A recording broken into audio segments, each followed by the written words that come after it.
Assalamu alaikum masu sauraro, muna muku sallama irin ta addinin Musulunci wadda addini ya tanada a cikin wannan tasha tamu ta sharhin labari na inda kuke cewa akalar wannan series na labari na wanda ake gudanarwa duk Juma'a ta juya, inda a yanzu aka shiga wani sabon series wanda ya bambanta da tsohon series ɗin da ake gabatarwa a cikin wannan tasha ta Saira Movies, wanda hakan ya jawo an samu ƙarancin magoya baya da suke kallo a cikin wannan tasha ta Saira Movies. Mai sauraro, in dai wannan ne farkon ziyartarka cikin wannan tasha tamu ta sharhin labari na mai albarka, ka daure ka danna mana subscribing, kana ka danna mana alamar ƙararrawa domin samun sharhinmu da zarar mun ɗora.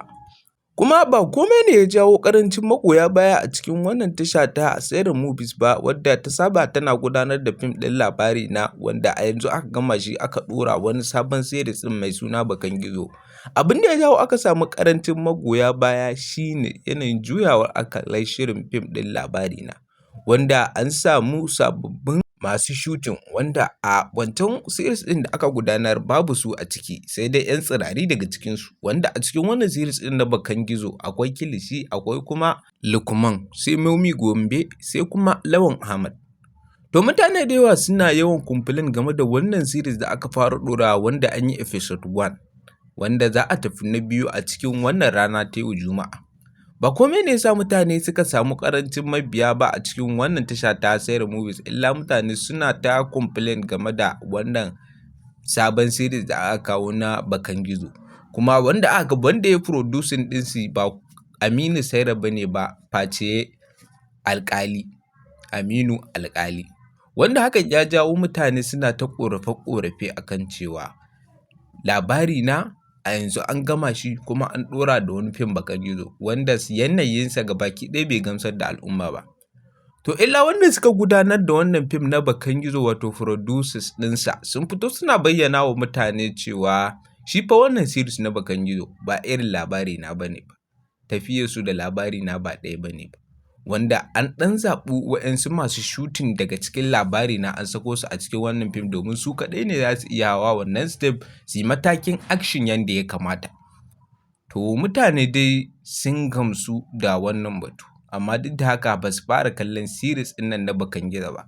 Sabida a duk ranar Laraba ko Juma'a inda in dai har Saira Movies ya posting a cikin YouTube channel ɗinsa na labari na, zai samu viewers kamar 1 million, ko kuma in ya posting duk Laraba ɗan short series da yake saki zai samu mutum sama da 800,000 sun kalli cikin wannan bidiyo da yake ɗan ɗorawa short na series labari na. Amma kuma a satin da ya gabata da ya saki wannan short series na Laraba na Bakan Gizo an samu ƙarancin magoya baya, wanda a kwana ɗaya da ya mutum 19,000 ne suka kalla,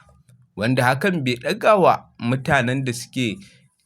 son wannan series hankali ba, sabida suna ganin cewa shi ma wannan series ɗin a hankali zai ɗaukaka kamar yadda labari na ya ɗaukaka. To wannan ce muhimmiyar sanarwa da aka samu daga wajen producers masu shirya fina-finai a cikin wannan tasha ta Saira Movies. To ita kuma Kilishi fa, Kilishi ta hau sahu, Kilishi inda ta fito a 'yar sanda. To kuna ganin Kilishi za ta iya hawa wannan action? To Kilishi fa in kun manta a labari na da aka gudanar na baya na su Presdo, ta fito a Mai Baƙin Ciki. Ita dai Kilishi duk wani action da za a sa na fusata ita ake sa. To wani irin action kuke ganin Kilishi za ta yi a cikin wannan series na Bakan Gizo? Ga Lukman ga Presdo, kishi ya haɗu, shi yasa aka haɗa su, ga kuma soyayya a tsakiya wato Momi Gombe. Hakan ne ya jawo aka haɗa soyayya, domin duk rigimar da za a yi tsakanin Presdo da Lukman a cikin series za ta ba da action.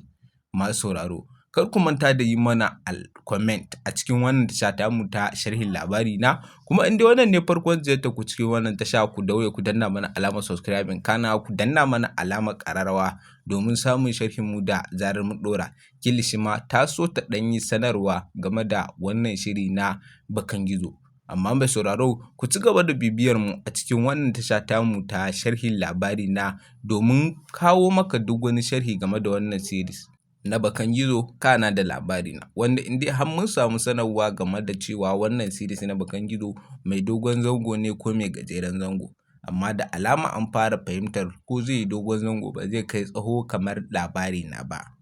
Kar ku manta da yi mana comment game da wannan fim na Bakan Gizo.